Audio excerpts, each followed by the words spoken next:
Hello guys, আসসালামু আলাইকুম। তো দেখতেই পাচ্ছ কত সুন্দর খিচুড়ি রান্না হচ্ছে। তো আজকে মহরম বলে কথা, তো প্রতি বছরই এরকম এই মহরমের দিন সুন্দর খিচুড়ি রান্না করা হয়। তো আগে থেকেই দেখে আসছি, ছোটোবেলা থেকেই দেখে আসছি আমাদের চাচি জেঠিরা এভাবে খিচুড়ি রান্না করে, বড় ডেক করে, তারপরে বড় পাতিল এগুলো করে বাড়ির সবাই মিলে রান্না করতো।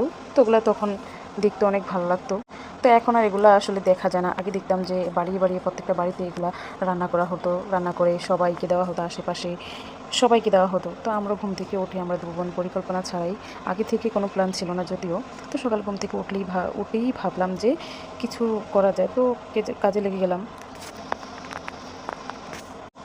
তো ঘরে যা ছিল তা দিয়েই রান্না শুরু করে দিলাম। ঘরে ছিল পেঁপে, গাজর, টমেটো, কাঁচামরিচ, আলু, এগুলো খিচুড়ির মধ্যে দিলাম, যেহেতু একটু সবজি না দিলে ভালোই লাগে না।